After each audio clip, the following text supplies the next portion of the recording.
todos, sejam bem-vindos a mais um vídeo de Circuito LGPD.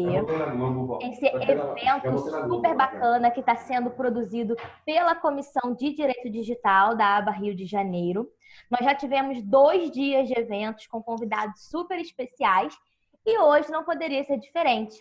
Nós temos aqui a doutora Lilian Coelho e o doutor Vitor Prata, que vão abordar brilhantemente, com certeza, sobre Privacy by Design dentro da LGPD, com relação à LGPD, que é o tema principal aí do nosso evento.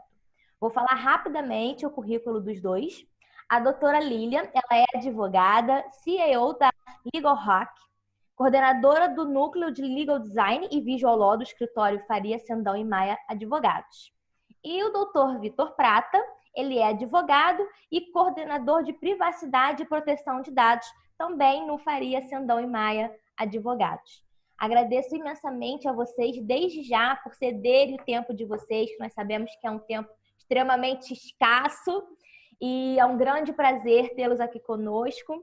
Fiquem à vontade para fazer as primeiras considerações sobre o tema que nós vamos conversar hoje.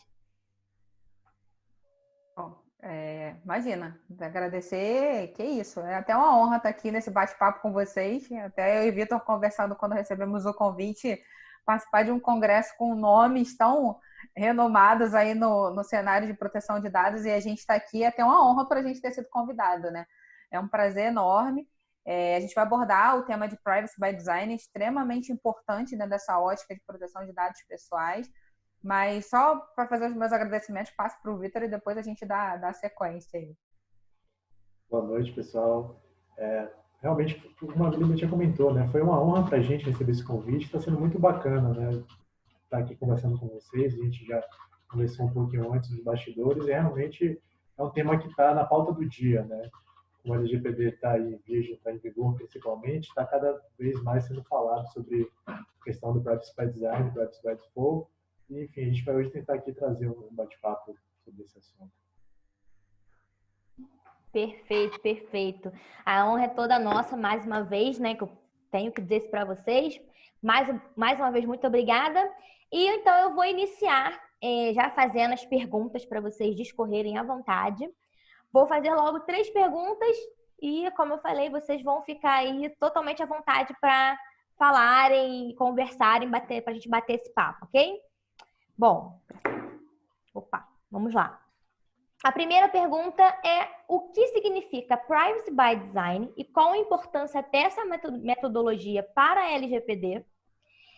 Também, se possível, eu gostaria que vocês falassem um pouco sobre os princípios do Privacy by Design e que explicassem para a gente qual é a diferença entre o Privacy by Design e o Privacy by Default, ok?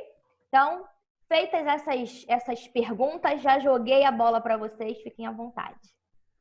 Vou jogar a bola para o especialista de LGPD e aí depois quem manja do designer vai dando suporte. Então, obrigado, Jéssica, obrigado, Lilian.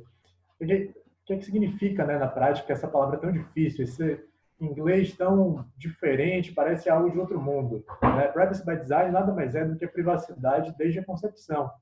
Ou seja, toda vez que uma empresa, um prestador de serviço vai pensar em um produto ou um serviço, ele deve incorporar ali, né, naquela criação, a cultura da privacidade.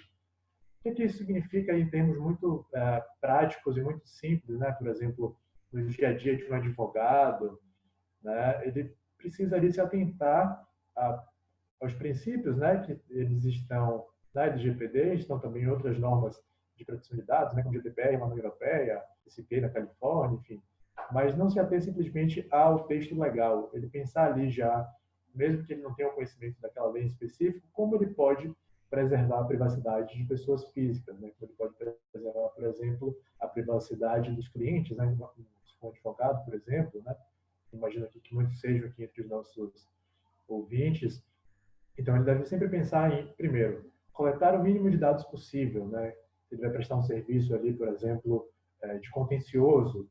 Ele normalmente tem, a gente sabe, né? Enfim, a gente que atua aí na área jurídica, que tem ali sempre um padrão ali de documentos. Se coletam ali documento de identificação, por exemplo, do vínculo de casamento, enfim, comprovante de residência, que são todos documentos que contêm dados pessoais. Então, o que o advogado precisa pensar, né, no atendimento com o cliente desde o começo, desde o day zero, né, como a gente chama. O que eu não preciso, né? Será que eu estou, de fato, coletando ali só os dados que eu preciso para prestar o serviço? O que eu não preciso coletar para prestar o serviço? Bom, se eu não preciso coletar, por exemplo, determinados documentos, eu não preciso pedir a esse cliente, né? Então, a gente já está pensando ali a privacidade desde o momento da contratação do serviço, né? Como o Privacy by Design serve tanto para produtos quanto para serviços, né? O serviço advocatícios já seriam ali pensados de acordo com essa ótica.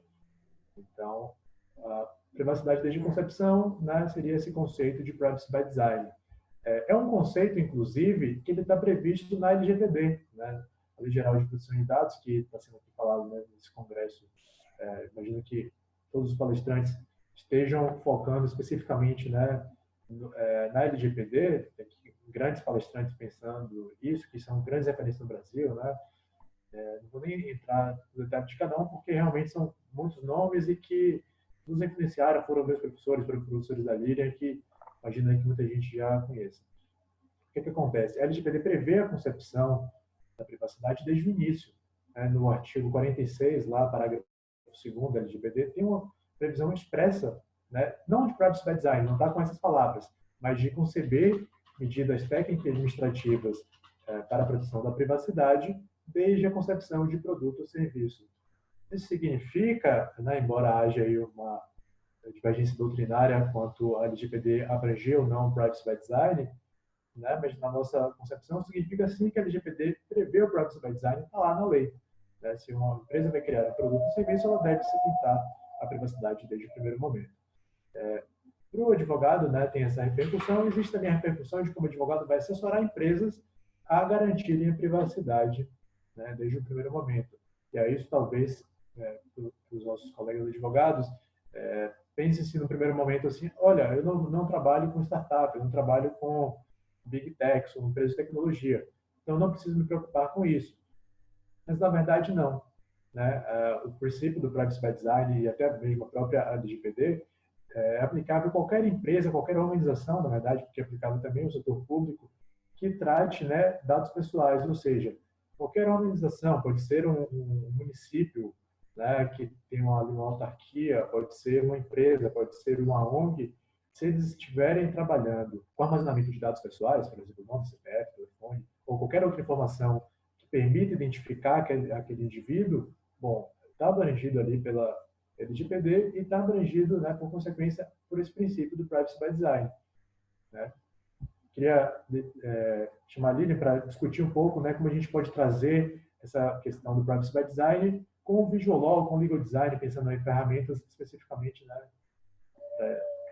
para esse setor. Eu costumo até dizer, eu até amplio um pouco, né? Eu costumo dizer que o Privacy by Design vai até muito além de um conceito de uma metodologia. Eles são práticas, né? São práticas que você tem que adotar no seu dia a dia, que você tem que adotar desde a concepção de um negócio, desde a concepção de um modelo de produto, de um modelo de serviço. Para a nossa realidade, minha realidade é a realidade do Vitor, essa metodologia, né, essa prática, ela é muito comum, porque o escritório que a gente atua hoje, oferecendo a IMED Advogados, é um escritório voltado para assessoria jurídica de startups, né, que são empresas, são empreendedores da área de tecnologia, e que na sua grande maioria, 99% praticamente, trabalham com coletas de dados, especificamente coletas de dados pessoais, e existe até uma discussão se o Privacy by Design de alguma maneira não estaria competindo com o próprio modelo de negócio das startups, porque eles coletam dados para, com base nesses dados, eles criarem o modelo de negócios deles. E, na verdade, não. Na verdade, quando você adota essas práticas, né, essas medidas de privacidade desde a concepção do negócio, você está, na verdade, antecipando e prevenindo situações de invasão de privacidade. Então, assim, quando você adota uma medida já preventiva, você já está dirimindo o risco de lá na frente você ter um problema de vazamento de dados pessoais ou alguma coisa do tipo que vai te trazer um problema, como é que fala? uma consequência muito mais grave. Então, se você age de uma forma preventiva e você já pensa na construção do seu modelo de negócio, na construção do seu serviço desde o início, já pensando, nossa, como que eu vou resguardar os dados pessoais dos usuários do meu serviço, dos usuários do meu produto? Então, se você já pensa desde o início, você já vai diminuir consideravelmente o risco de ter um problema lá na frente. E aí foi muito certa a fala do Vitor, porque assim, a gente não pode também ficar trazendo aqui para esse debate só a realidade dos empreendedores, né? Mas a realidade dos advogados, que é o público que vai estar assistindo a gente aqui. A comissão, a ABA, ela faz um trabalho brilhante voltado para os advogados, e aí a pergunta que não sai da cabeça de todo mundo, tá, tudo bem, privacy by design é tudo muito lindo dentro do mundo dos empreendedores, né? Quem criou esse conceito, ok? E para mim, advogado, né? Afinal de contas, o que isso pode trazer para o meu dia a dia? E eu acho que o Vitor já conseguiu explicar bem, mas aí eu trago para vocês a pergunta que não quer calar, que todo advogado faz assim, tá, como que eu vou implementar isso no meu dia a dia e como é que eu consigo ganhar dinheiro com isso, né? E aí é que entra um pouquinho do visual law e toda essa ótica do legal design, que vai passar pelos princípios do privacy by design. Por quê? A ideia do legal design, a ideia da implementação do design dentro do direito é como que você pensa em problemas e constrói soluções inovadoras para aqueles problemas. Então, assim, talvez ainda não seja, porque a Lei Geral de Proteção de Dados ela ainda não está em vigor, mas muito em breve vai se tornar um verdadeiro calcanhar de Aquiles. Todo mundo que coleta dados pessoais, o que eu vou fazer com isso? Então, se hoje ainda não é uma dor, vai se tornar uma dor muito latente, muito em breve. Então, como que eu resolvo esse problema? Como que eu penso em solucionar esse problema? E existem diversas maneiras de você fazer isso. Já pensando em como você gerir o software que você vai utilizar no seu escritório para gestão de documentos e gestão de processos. Aqueles dados vão ficar armazenados ali. Eu estava até brincando com o Vitor antes de começar, que eu falei assim, eu trabalhei com uma advogada que ela falava que antigamente os processos físicos, você queria se desfazer, você fazia uma fogueira no fundo do quintal da sua casa e acabava com tudo. E agora o processo digital, virtual, como que você faz isso? O que você vai fazer com aqueles dados que o Vitor acabou de falar que o advogado está coletando, né? Que são os dados comprovante de residência, identidade, CPF, e-mail, certidão de casamento, aquilo tudo vai ficar registrado na tua máquina. E como que você vai pensar na concepção de construir um modelo de negócio, de estruturar e de elaborar o seu escritório, de preparar o seu escritório de advocacia para lidar com toda aquela situação. E aí é que a gente vai permear os princípios do Privacy by Design, que acho que o Vitor pode até ir me ajudando a discorrer sobre cada um deles, mas de uma maneira geral, os princípios, eles vão tentar trabalhar a questão da transparência, da confiabilidade, da proatividade, certo, Vitor? Eu estou falando besteira. Não, exatamente isso. O Privacy by Design, né, quando ele foi concebido, eram basicamente 7 princípios ali básicos, né? Justamente esse, né, que você falou, por exemplo, ser proativo e não reativo. O que é que significa isso? Pensando aqui de forma bem prática para os advogados. Significa que você deve criar uma estrutura de privacidade, que a privacidade não seja, por exemplo, um serviço adicional, né? Aquele indivíduo não tenha que procurar você, advogado, e falar, olha, eu quero que você cuide da minha privacidade. Não, você tem que oferecer a privacidade para ele de uma forma proativa, que ele não precisar demandar aquilo. Quando a gente pensa, né, na lógica do advogado, seria basicamente o seguinte: você chegou ali, o seu cliente levou para você alguns documentos, né, que ele enfim, vai precisar para um processo judicial, enfim, que é envolve dados pessoais, por exemplo, um processo de divórcio, né, que é muito comum aí, imagino que muita gente atua na área de família. O processo de divórcio demanda ali diversas informações que expõem a vida pessoal do cliente, né, do cônjuge, da cônjuge, e às vezes dos filhos menores, né, situações que são muito delicadas, né? Se a gente pensar a partir desse momento, enfim, a gente trabalha com fidúcia, né? Pensando aí nós advogados trabalhamos extremamente, né, com essa ideia de confiança, né?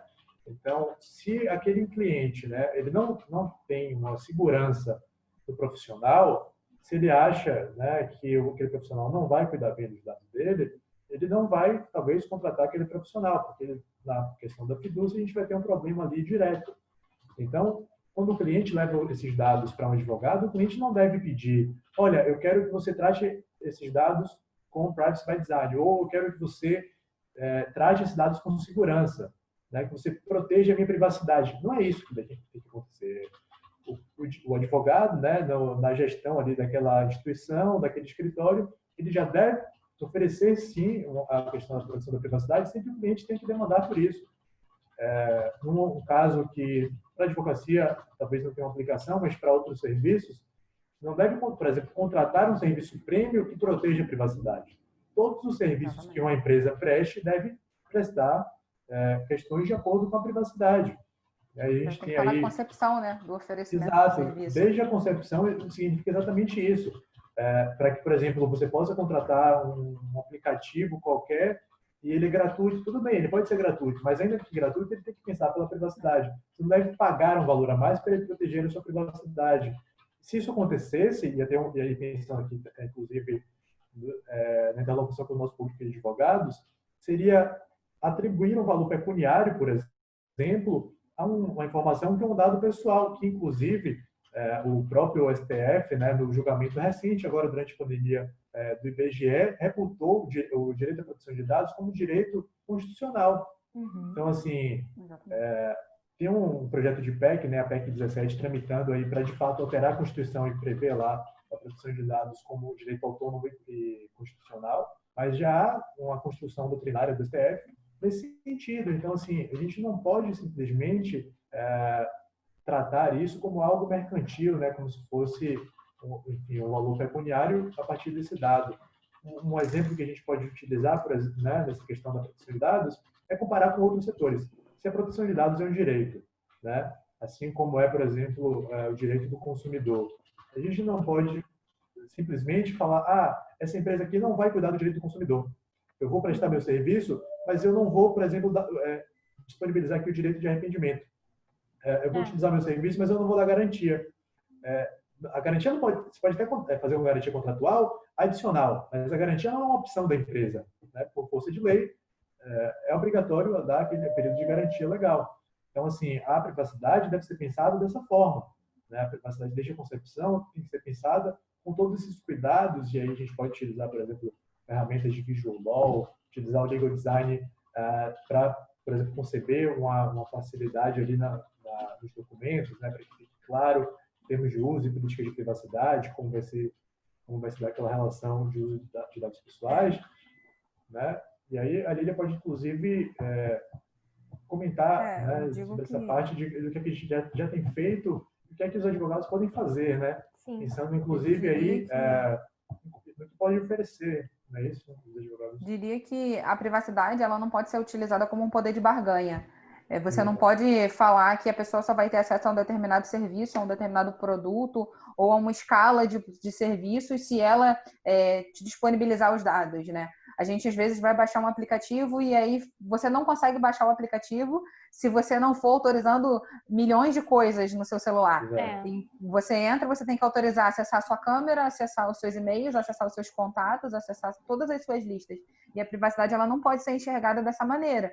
Você não pode utilizar, eu gosto muito dessa expressão, ela não pode ser utilizada como um poder de barganha. Ela tem que estar ali na concepção daquele projeto, na concepção daquele negócio. E quando você começa a utilizar isso de uma maneira errada, você vai estar infringindo um direito do usuário.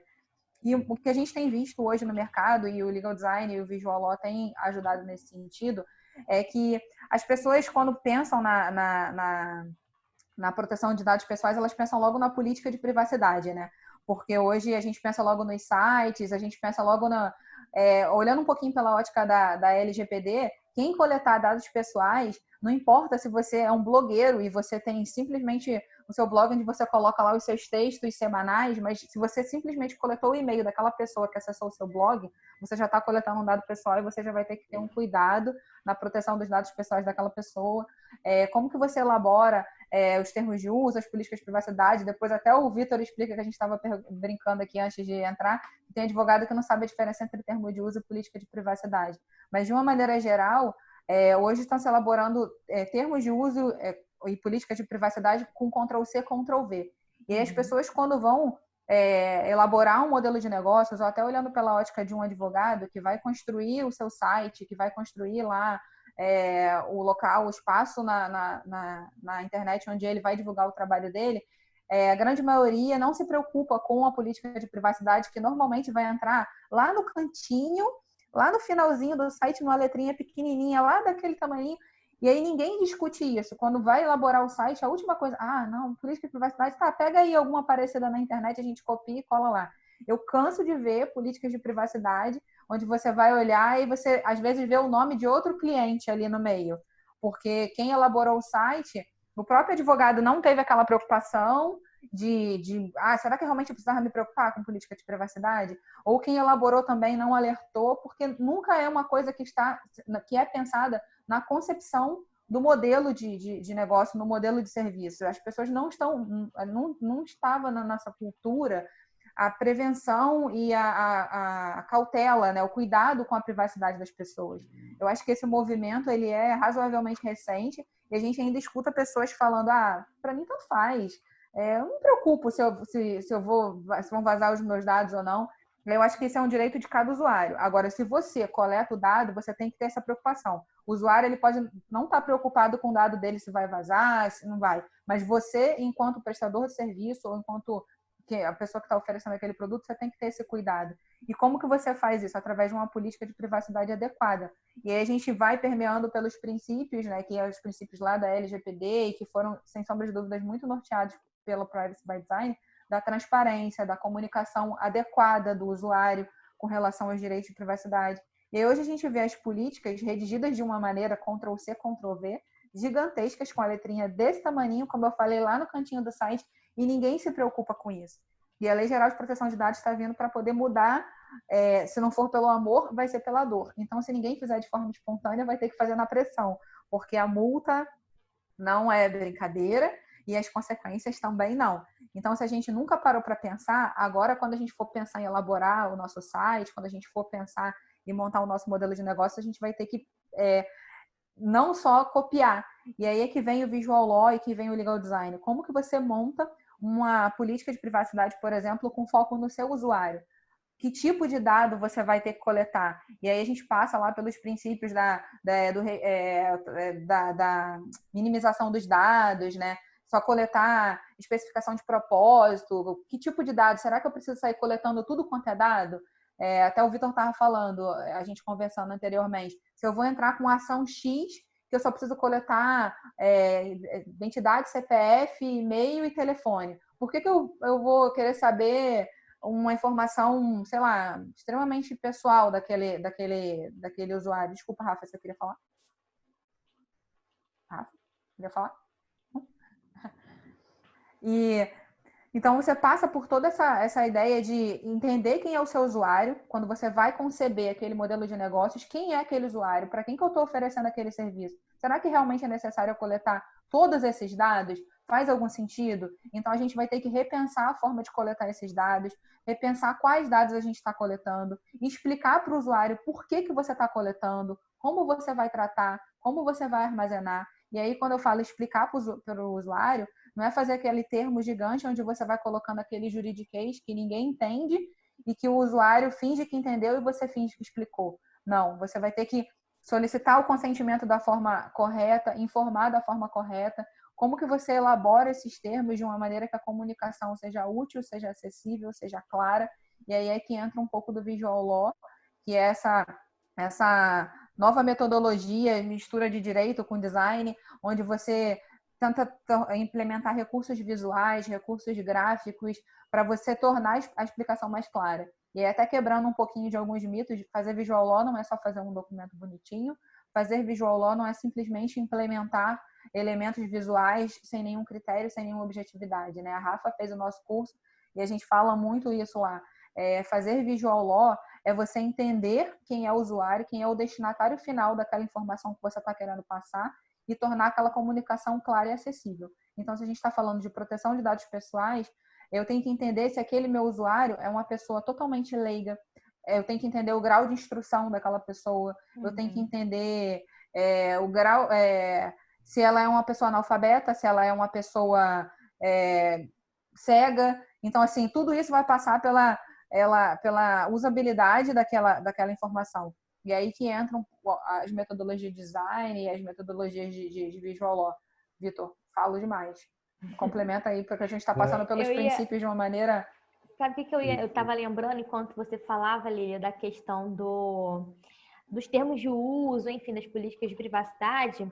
Um meme já até bem antigo, de 1º de abril, que o pessoal coloca. 1º de abril, é a maior mentira já contada. Aí vinha uma imagenzinha, uma parte de um trecho de uso, aí clicando, tipo, eu aceito, eu concordo. Ou seja, você leu tudo? Sim. Né? Como é uma coisa que já circula já há algum tempo, mas agora isso vai ter que realmente mudar, né? Vai ter que começar a caminhar. Com certeza. Com certeza. Eu concordo totalmente, né, com esses comentários da Lília. E pensando nisso, eu já lembrei de algumas coisas aqui que a gente não tinha pensado inicialmente em trazer para essa conversa. E é justamente essa ideia, né, de que, infelizmente, muitos advogados ainda adotam do copy-paste, né, do copiar e colar, em relação ao termo de uso e política de privacidade.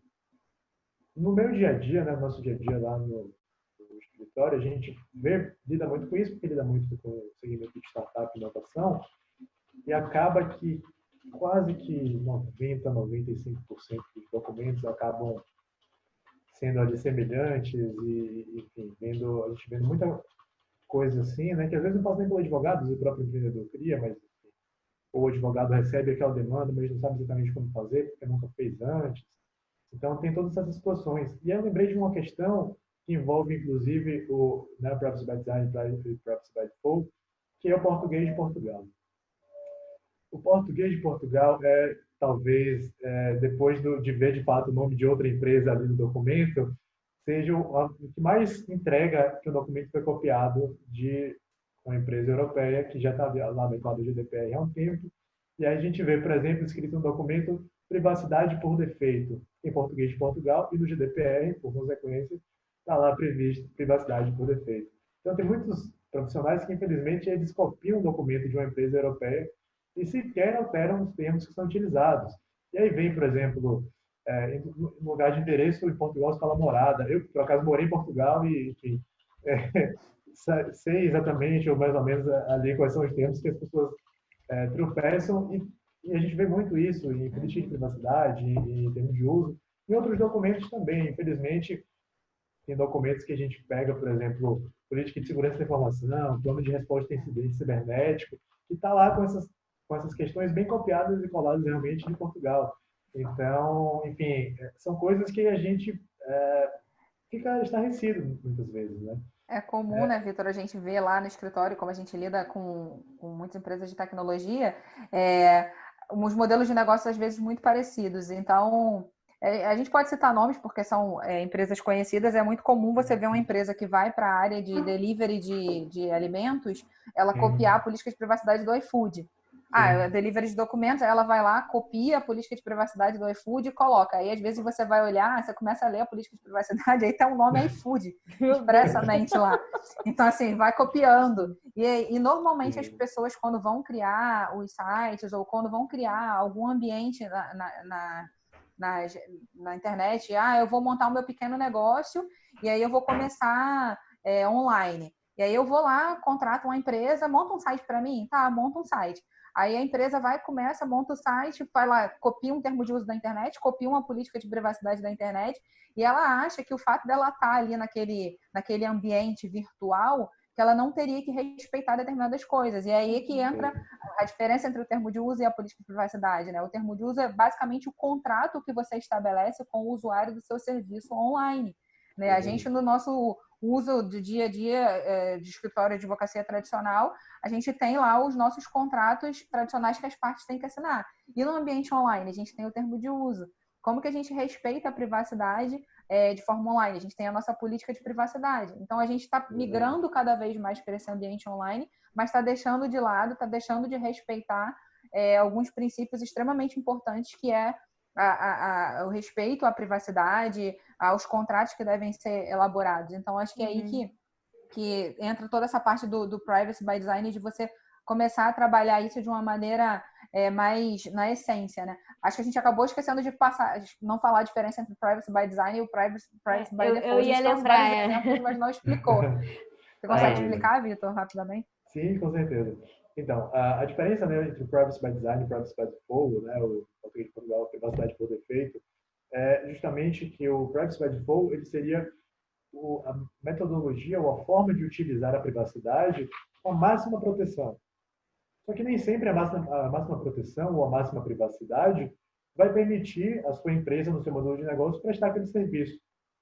Por exemplo, se a gente utilizar um exemplo muito famoso do Facebook, né? O Privacy by Default, ele seria justamente aquela publicação, aquela postagem que você faz no Facebook que ninguém vê. Você pode colocar a opção para só, né, para só você ou somente eu, algo assim, que fica lá disponível, visualizar aquilo. Né? A sua privacidade está tão protegida que ninguém viu, por exemplo, enfim, uma foto que você quis postar, o seu trabalho. Então, aquilo nem sempre vai ser algo utilizado, né, pelas empresas e nem sempre aquilo vai funcionar de fato. Porque não vai fazer sentido, por exemplo, para quem quer mostrar um trabalho na internet que ninguém veja o seu trabalho. Então, o Privacy by Default é justamente esse conceito, né? Que é um conceito que no GDPR, né, na lei, o Regulamento Europeu de Proteção de Dados, ele é previsto na lei, né, inclusive traduzindo pela tradução portuguesa, privacidade por defeito, ele pode ser utilizado, pode ser implementado, está previsto lá. Na LGPD não há previsão expressa desse conceito. Existem alguns treinadores que apontam alguns indícios, né, do que seria isso, mas não está de fato no texto da lei, como está o Privacy by Design.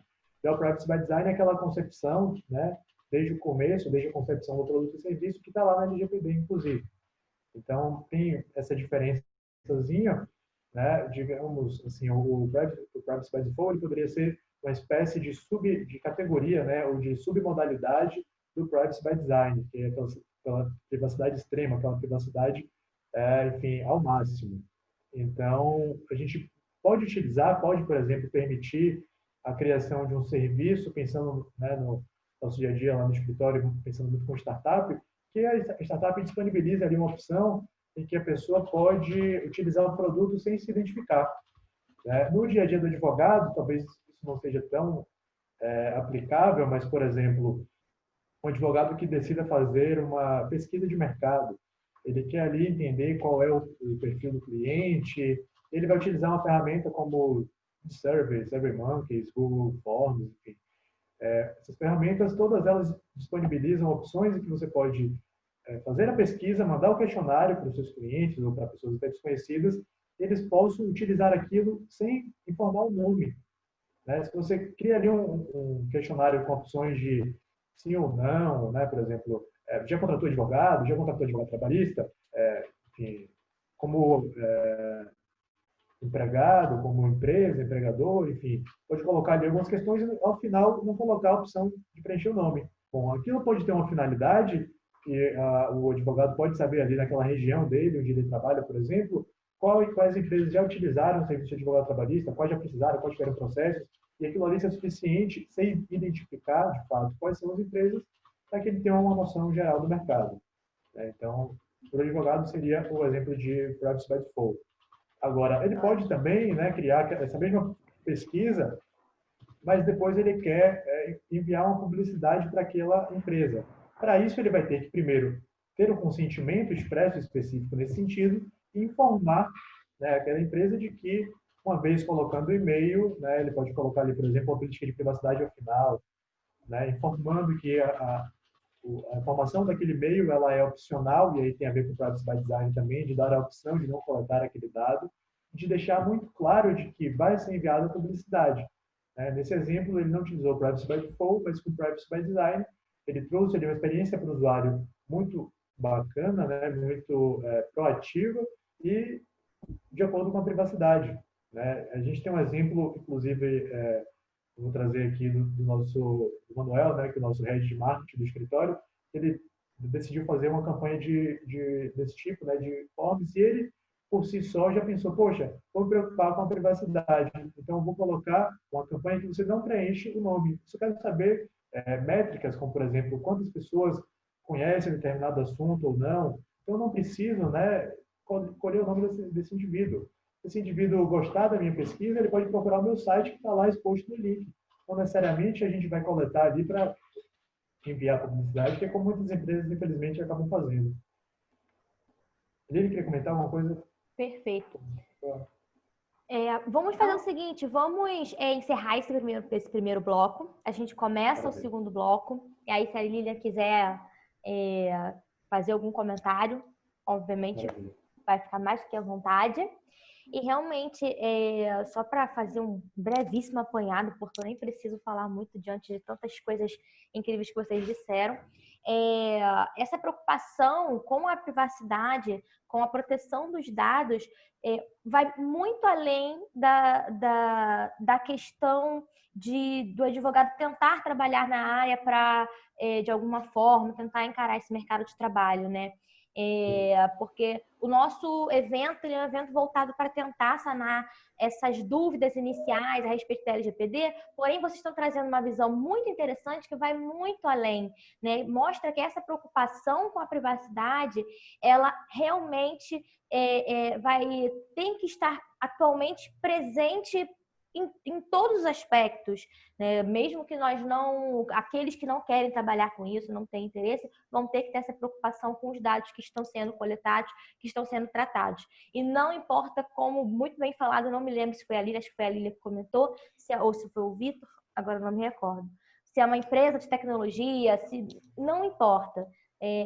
Você pode estar com um pedaço de papel ali, se tiver o nome, o telefone, o e-mail do seu cliente, aquilo ali já são dados pessoais e você tem que tratar aquilo ali, tomar todo cuidado para proteger aqueles dados, né?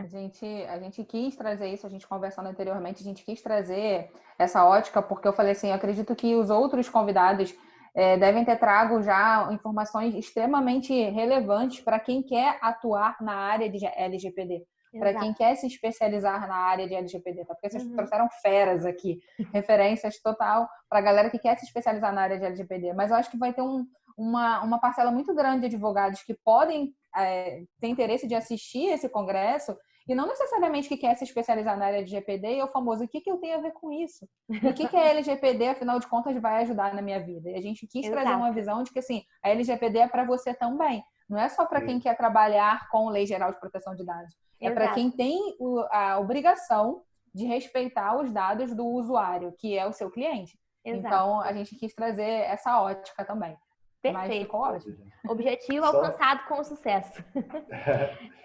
Só justamente pegando esse gancho do que a Lilian falou, né? Se o seu cliente, normalmente, né, os clientes costumam falar, inclusive, para a gente isso. Não tenho nada a ver com isso. Essa lei não vai ser aplicável a mim. Né? O argumento típico de advogado tá na lei. Bom, se o cliente perguntar, não sei se isso aplica meu modelo de negócio porque eu sou uma escola, por exemplo. Ou eu sou uma clínica, eu sou um médico. Cara, o artigo 46, parágrafo 2º da lei fala desde a concepção do produto ou serviço. Você é uma escola, seu produto é ensino, bom, você vai ter que pensar algo naquele sentido. Então, acho que a LGPD está aí. Perfeito. Pessoas, né? Não só advogados.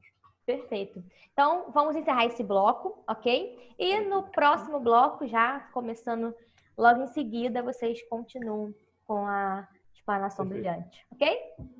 Ótimo.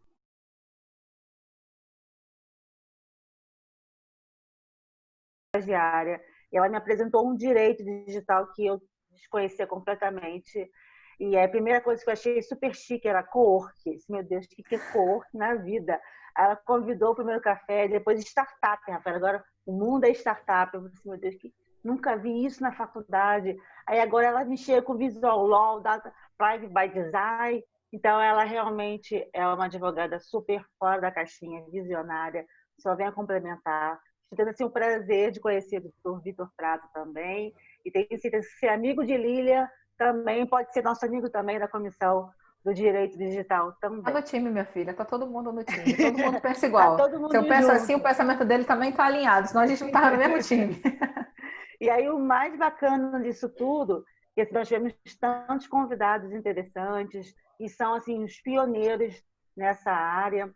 E assim, a gente conversar sobre a parte prática, tanto para o advogado, que tenho certeza que vai fazer sucesso. Eu queria falar, antes das minhas nossas perguntas, até a questão da pessoa física.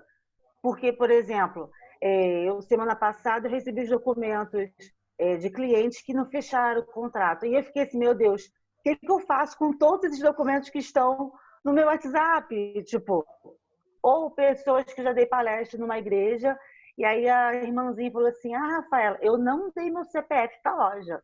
Elas queriam que eu anotasse e eu não quis dar. Tô certa ou tô errada?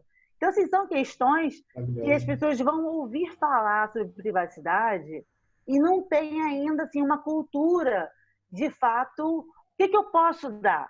Por exemplo, tem um mercado, o açaí, que até então ele só deixava você pagar a compra se você digitasse CPF. Aí a atendente falava, olha, se você não colocar CPF, você não passa a compra. E as pessoas, aquilo que você estava falando mais cedo, sobre a questão da Poder de barganha. Eu só vou pagar uma compra se eu colocar meu CPF, sabe? Aí outra pessoa que não enxerga o CPF no meio da fila, aquela situação, né, desastrosa. Então, vai chegar um momento que as informações das questões que estão ainda muito distantes, né, que parece que é só para um grupo, vai chegar a vida da pessoa no seu cotidiano, porque elas vão se negar a ceder alguma informação e aí vai ter esse momento de barganha. Mas... Isso é não pensar no design, isso é não pensar na privacidade desde a concepção. Você jogou no ralo o privacy by design, porque aí às vezes você se pergunta para um atacadista desse, será que para que você quer o meu CPF? Qual a razão de você coletar o meu CPF? Qual o motivo? É um direito que eu tenho. Então, se você não tiver um motivo muito específico para estar coletando o CPF daquela pessoa, você está deixando de adotar uma medida preventiva e lá na frente você vai ficar com um banco de dados gigante de CPFs e se aquilo não tiver nenhum sentido específico para você e tiver um vazamento de dados, você vai ter um problema muito maior do que você deveria ter se prevenido no início ao invés de adotar essa postura, né? E nós pecamos muito pela questão da falta de cuidado com a prevenção, a cultura, porque você vê só uma informação que vem de cima, literalmente, né? É vertical o movimento. Quando chega aqui na base, que é o atendente, que é vendedora, nem todo mundo está ciente sobre essa parte legislativa. E aí, esse gancho, eu já quero fazer as perguntas, como que você consegue, né, para vocês dois, engajar essa metodologia que possa atender toda essa cultura de um negócio, um negócio que vai ser de uma startup, uma grande empresa, a um micro, pequeno empresário. E aí, como você consegue, na verdade, quem vai ser o responsável por isso tudo, né? Quem vai ser o encarregado, de fato, de implementar isso? Então, são duas esferas, né? Quem é o responsável em implementar e como você faz para engajar as pessoas, que essa metodologia seja de fato coerente e efetiva, para que o consumidor, né, aquela pessoa final, não seja lesado ou que venha também lotar o judiciário também com inúmeras ações, porque, tipo, cedi meu CPF, agora eu também quero uma ação, né? Vai ser um conflito que vai chegar no juiz. Maravilha. Então, Rafaela, basicamente, né, pensando muito em encher essa introdução, a gente tem que pensar, né, na privacidade da proteção de dados, não só na LGPD. Isso é uma das coisas que, pensando aqui no nosso público de advogados, é muito bacana a gente trazer, inclusive já pegando esse seu exemplo, né, do supermercado. O supermercado ou qualquer outra empresa, né, uma loja, varejo, etc., está abrangido ali também, não só pela LGPD, mas também pelo Código de Defesa do Consumidor. Né? E aí eu vou trazer algo que não sei se os palestrantes, se vocês já se depararam com isso em algum outro momento, mas que o CDC, o Código de Defesa do Consumidor, fala de proteção de dados. Então, é algo que até então não houve, né, da década de 90 para cá, a utilização desse dispositivo, mas ele está na lei. Ele está lá no CDC.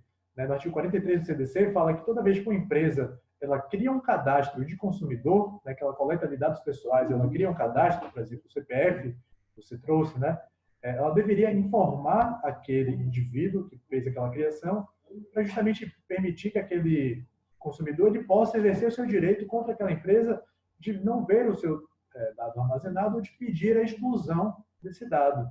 Né?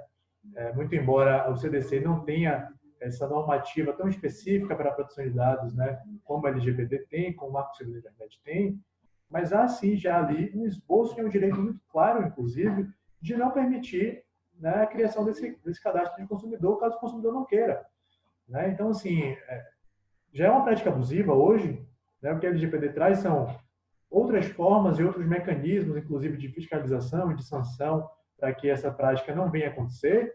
Mas hoje, se isso acontecer, né, enfim, com uma situação em que nós né, possamos ir ao mercado, ou algum cliente tenha ido ao mercado, já pode, inclusive, judicializar contra essa instituição por violação de direito do consumidor. E provavelmente, como aconteceu e tem acontecido em outras áreas que envolvem também proteção de dados, como call center, né, as empresas de call center só estão diminuindo as ligações, aquelas que a gente chama, né, de cold call, de ligar sem nunca ter sido procurada, por judicialização. Infelizmente, né, nesse caso aí, é uma violação também de proteção de dados, mas é uma violação de direito do consumidor.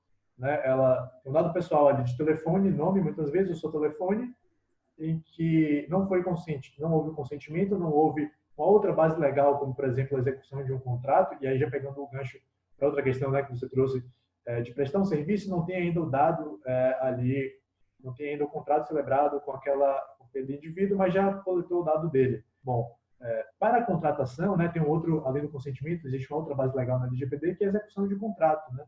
Então, as tratativas que precedem um contrato também estariam ali abrangidas por esse conceito, né, da LGPD de base legal de execução e cumprimento de contrato. Então, você estaria ali abrangendo, não é algo, não precisa se preocupar por isso, né, pensando no dia a dia dos advogados aí, e pensando, né, um pouco já mais na sua pergunta especificamente, o que é que se pode fazer, né?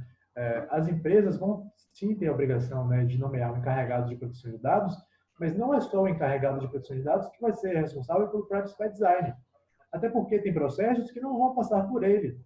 Né? Por exemplo, pensar no dia a dia do advogado, vamos supor que se contrate um DPO, né, o encarregado de proteção de dados, para trabalhar com aquilo ali. Talvez esse DPO ele seja alguém de tecnologia, ou seja alguém até que tem uma formação jurídica, mas que ele não tá no dia a dia dos processos. Ele está pensando em compliance, ele está pensando em mecanismos, né, de segurança da informação e proteção de dados para garantir a estabilidade daquela empresa. Né? Se ele não é o advogado que está no dia a dia, talvez ele não tenha um conhecimento de algum processo, de algo específico que esteja sendo feito, e a privacidade deve ser pensada por todos. E aí é muito bacana quando a Lilian traz essa ideia de pensar com legal design e visual law, para que tanto nós possamos criar políticas claras, por exemplo, o código de conduta do escritório, da empresa, deve ter lá, né, os princípios do Privacy by Design e os princípios da LGPD, como minimização dos dados, por exemplo.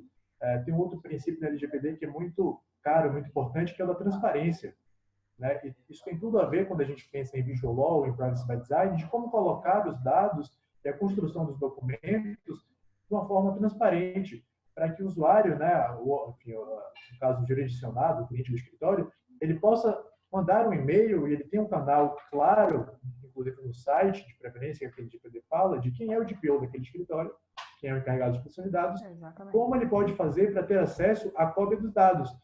Se eu, por exemplo, contrato, né, vamos supor que eu fosse advogado, fosse contratar um escritório, ou até sendo advogado, às vezes tem um divórcio, você contrata outro profissional, né, o ideal é que você não faça aquele processo, então você decide ali, olha, vou mandar um e-mail para aquele advogado, para aquele escritório, aquela banca ali, tem um contato do DPO de forma clara e transparente, tem ali todos os direitos, né, como acesso, retificação, pseudonimização, anonimização, portabilidade dos dados, e eu posso simplesmente querer migrar para outro escritório, pensando, né, um outro direito aí que tem a ver também com a LGPD, não exatamente com o Privacy by Design, é o da portabilidade.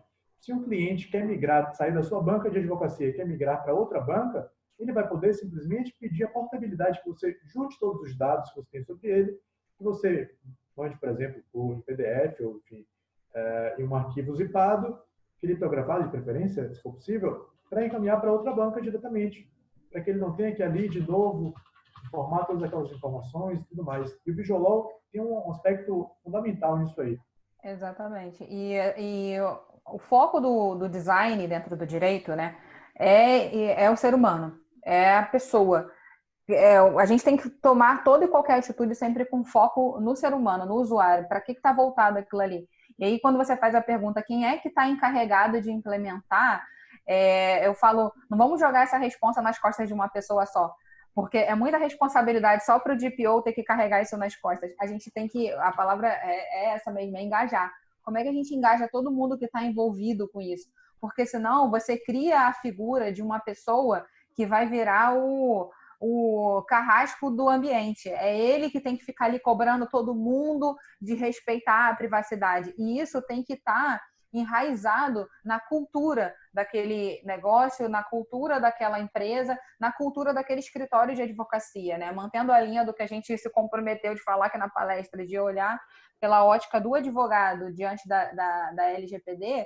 Se você, advogado, adota desde o início o privacy by design, de que você vai olhar e zelar pela privacidade dos seus clientes desde o primeiro momento, não basta você, advogado, ter cuidado com os documentos que você recebe. Se, por exemplo, você trabalha no escritório com uma secretária, só você e uma outra pessoa. Se você não conseguir engajar aquela secretária que trabalha com você, que ela também tem que ter aquele cuidado, não adianta nada você zelar por milhões de coisas e a sua secretária pegar um documento e compartilhar no WhatsApp com a outra pessoa. Então, onde entram os riscos da segurança da informação? E aí é onde que entra o visual law, porque eu falo, as pessoas têm que estar no centro de tudo. Também não adianta você chegar, você advogado, foi lá, se instruiu, pegou aquela informação toda, e aí de repente chega com um patacal de documentos ou com um monte de sites, vira para todas as pessoas que estão no seu escritório e fala assim, olha, a partir de hoje vocês têm que respeitar isso aqui. Todo mundo tem que cumprir a privacidade aqui dentro e vai ter que ser dessa maneira. Não, gente, a informação ela tem que ser clara, tem que ser adequada, tem que ser acessível para todo mundo. Então, assim, você tem que engajar o time todo e todo mundo tem que estar pensando na mesma vibe. Todo mundo tem que estar assim, não, a gente aqui tem que zelar pela privacidade dos nossos clientes. Então, vai desde a senhorinha que serve o café ao dono do escritório. Porque uma senhorinha que serve o café, ela pode escutar uma conversa numa sala de reunião e ela ter acesso a um determinado dado extremamente importante, aí sair dali, pegar o WhatsApp e falar assim, fulano, acabei de escutar isso assim, assim, assim, assim, assim. E aí, às vezes, pegar um dado sem querer, tirar uma selfie na Copa, e aí tem um documento, às vezes, que está no fundo, e ela joga no Instagram um dado. E aí a pessoa que tira a selfie na mesa, e aí o documento está aqui, e aí você passou um número de celular sem querer e cai na rede social. Então, assim, todo mundo tem que estar engajado naquilo ali e não ser uma pressão. Aquilo não pode ser algo que, tipo assim, ai, droga, eu também não posso nem fazer uma selfie. Não, é zelar pela privacidade. Quando você entende que aquilo ali é um direito da pessoa, para quem você está prestando serviço, você pensa duas vezes na hora de tomar uma determinada atitude. E aí é que entra a ideia, toda a metodologia do legal design, toda a metodologia do legal design como um todo, né? De como que você orienta as pessoas que estão envolvidas nessa situação.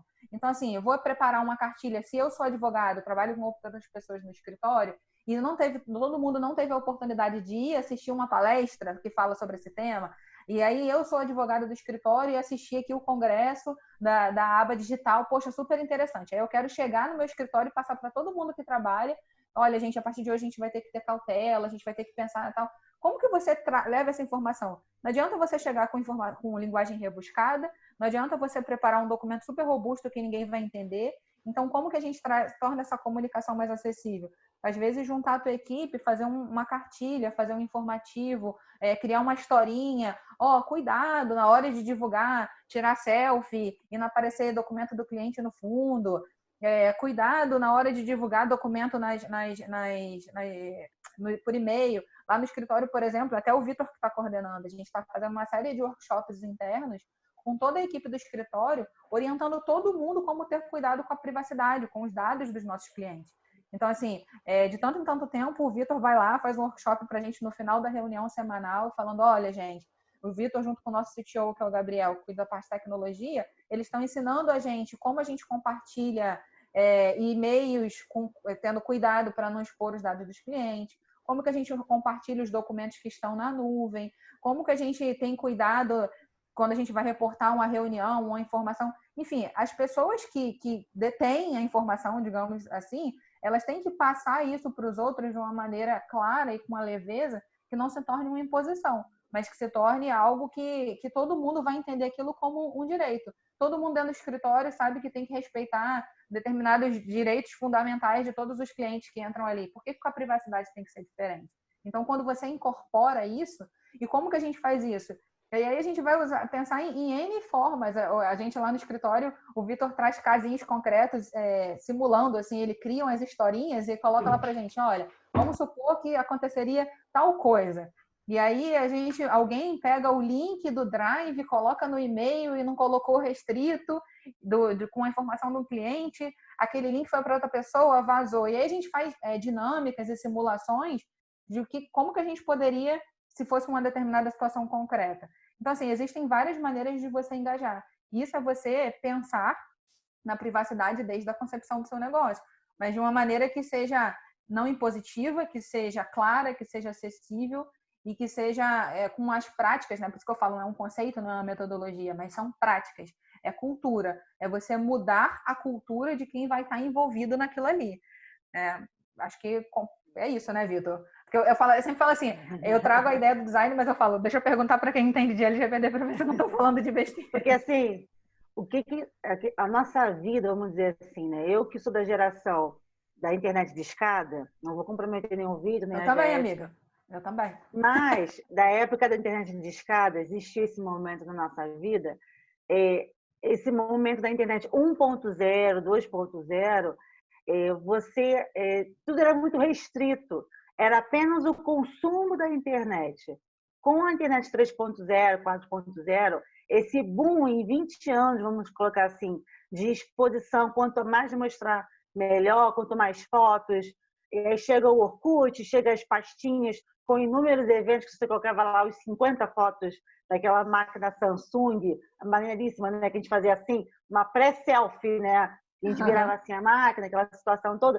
Então, assim, em 20 anos, a cultura que era restrita a um filme, né, de 36 poses que você tinha que fotografar. Eu estou falando assim de uma questão que é muito, muito simples, né? Não é nem na esfera da pauta em si, mas tipo, a questão cultural, que antes você não tinha exposição e agora você tem que falar para o seu funcionário, né? Como vocês estão fazendo essa pauta, essa dinâmica, que se você tirar uma foto, você pode se comprometer, registrar. Isso refazer essa cultura, é você mexer muito nesse mundo líquido, né? Que o Bauman fala, que nos atinge a todo momento. Ou seja, a gente precisa criar, recriar, desfazer, e essa dinâmica exige da gente uma capacidade Oi? Exige criatividade e um constante autodesenvolvimento, porque isso vai impactar naquele advogado que, em princípio, começou a advogar no físico, aí depois ele é jogado para o mundo digital, que agora você tem que ser digital. Agora você tem que fazer PDF. Agora você está falando para esse advogado que ele precisa se adequar ao novo formato, que agora, aquele arquivo que ele deixava solto na sua área de trabalho, que tem que estar agora dentro de um padrão, esse movimento pode ser um pouquinho estressante, porque o cara fala, meu Deus, volta o papel. Então, isso vai precisar, eu imagino, né? Porque isso exige da gente que está um pouquinho nessa vibe, né, de flutuação, de mudanças, mas para a galera que mal está conseguindo aceitar, né, o PJE, as situações como são hoje, agora vai criar mais uma regra, vai exigir Sabe que todos eu nós. Vejo muito?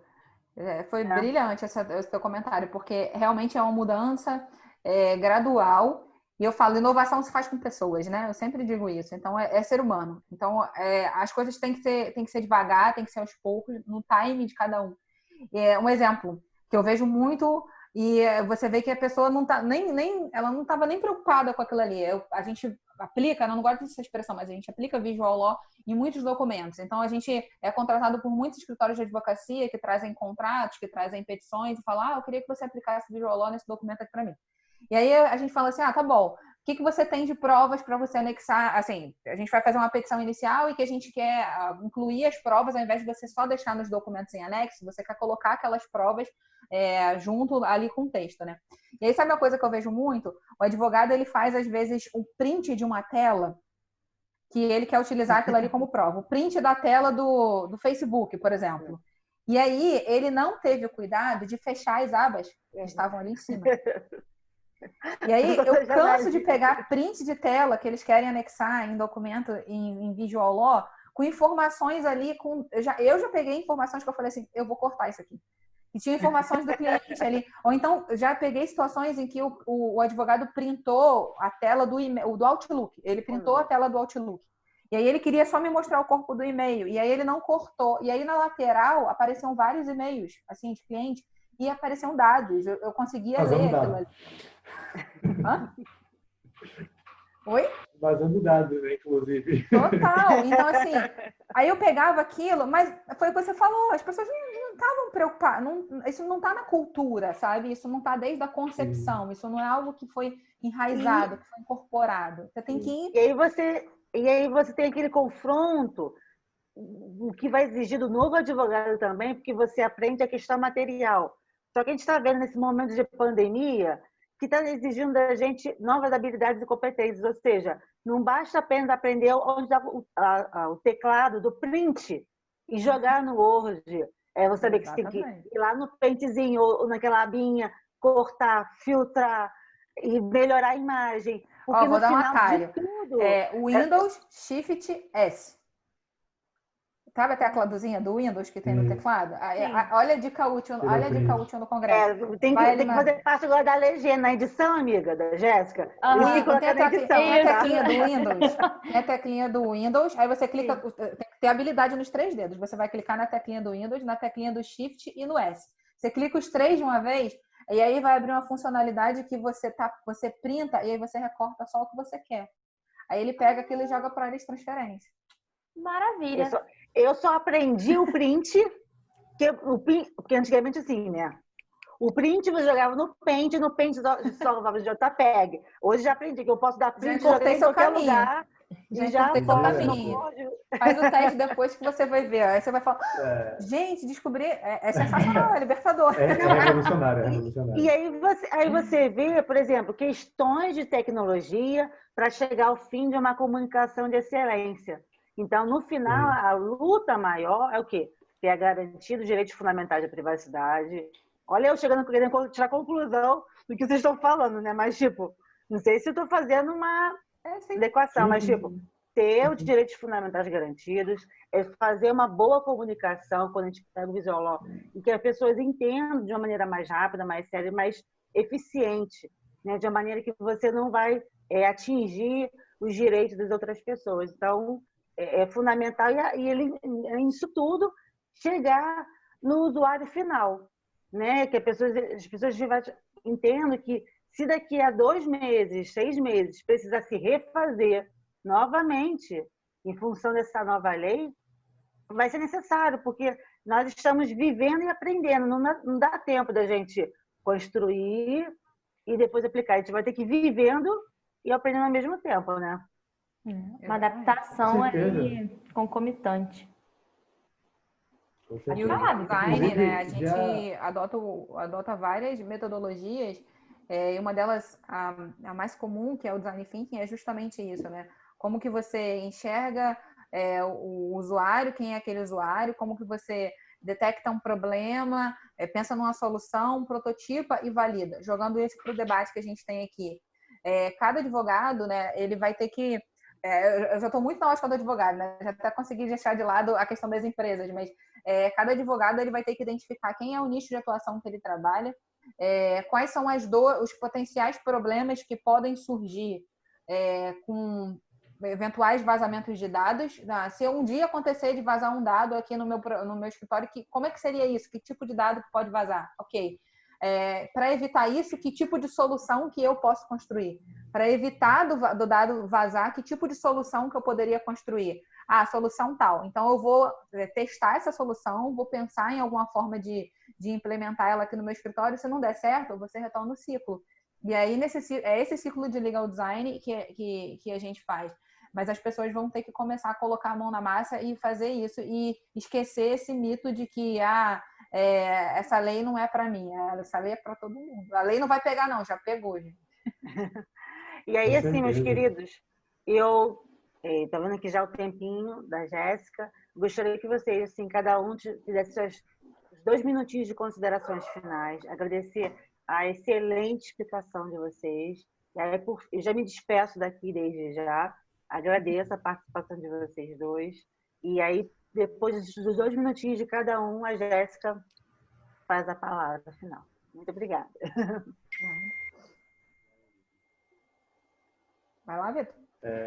Bom, então, queria, né, justamente ter essa conversa que nós tivemos aqui com o advogado, ser muito objetiva, para que o advogado entenda, né, que vai mudar, já está mudando, né, o modo de se fazer advocacia, principalmente nesse período de novas tecnologias, que a pandemia não trouxe algo novo, mas acelerou muitos processos.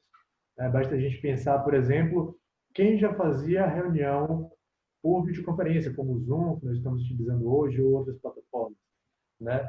Muitos advogados provavelmente não tinham esse hábito, né, esse costume. Então, até mesmo a exposição à proteção de dados muda a partir do momento que você utiliza essas novas tecnologias, essas outras formas de comunicação.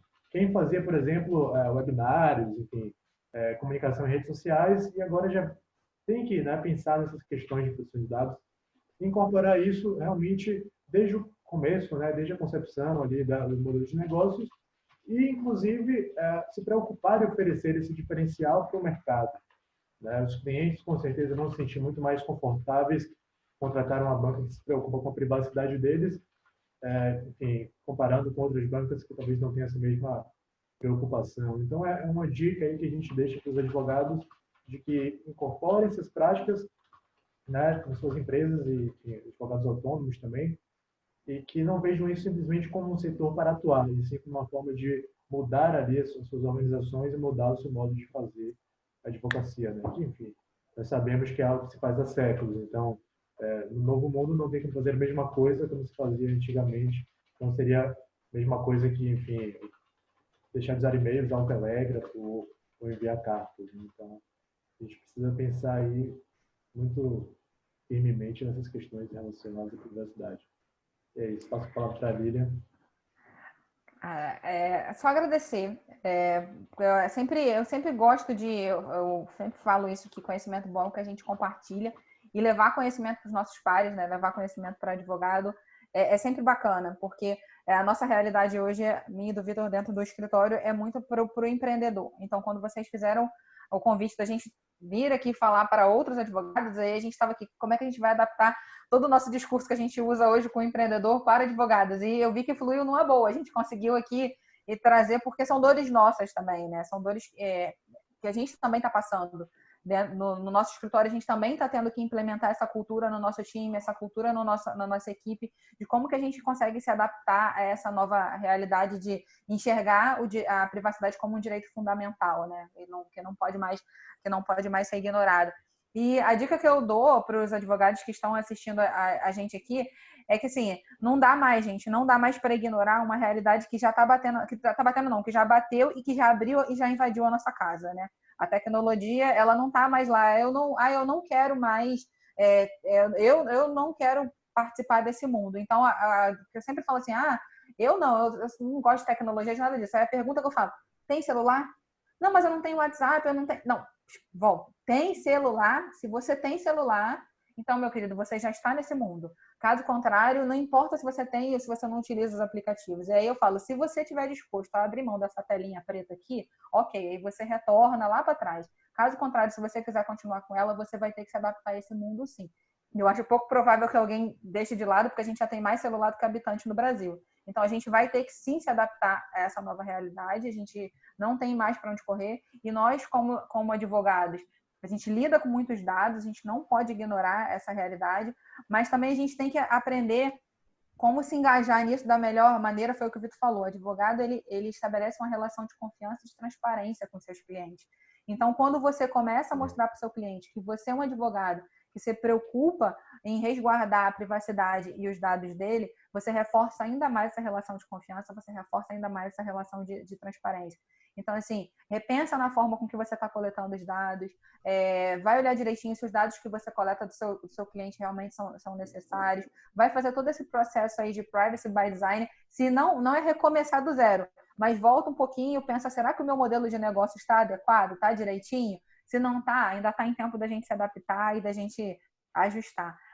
Obrigada meninas, obrigada comissão, obrigada ABA, sou fã da ABA, já participei da Comissão de Empreendedorismo Jurídico, não estou mais lá hoje por falta de tempo, mas o trabalho que vocês realizam é sensacional. Obrigada pelo convite. Muito obrigada, Lília, muito obrigada, Vitor. Foi realmente incrível. Vocês alcançaram com louvor o objetivo de vocês, que era, como vocês falaram, trazer essa visão, né, para a questão mesmo da prática da advocacia, tirando um pouco daquela visão do empreendedorismo, e conseguiram com muito sucesso. Foi muito esclarecedor. Para a gente é uma aula, né? Eu me sinto privilegiada de ouvir vocês, porque realmente eu absorvi muito conhecimento aqui com vocês hoje. Gratidão total, de verdade, e espero que possamos estar juntos em uma outra oportunidade. Tá certo? Nós que agradecemos, Jéssica e Rafa, a Aba. Realmente foi muito gentil da parte de vocês e realmente nossa discussão aqui foi maravilhosa, né? Foi. Eu espero realmente que a gente possa ajudar, contribuir aí de alguma forma para os advogados e para a gente contribuiu bastante também para que esse contrato, né? Eu adoro esse formato de bate-papo, porque o tempo vai e você nem percebe, a gente está aqui conversando e foi embora, eu acho que flui, é bem gostoso, né? É muito gostoso. É até melhor do que aquele formato de palestra, que só fica a minha cara e eu falando. Aí, assim é muito bom. Aqui a gente está conversando, está fluindo super bem. Essa interação é excelente. Eu que agradeço e me despeço de todos vocês que estão também nos assistindo. Amanhã não. Depois de amanhã nós teremos o nosso último dia com a participação da doutora Patrícia Peck. Então, continuem aí acompanhando o nosso circuito LGPD. Um grande abraço a todos e até a próxima. Tchau, tchau.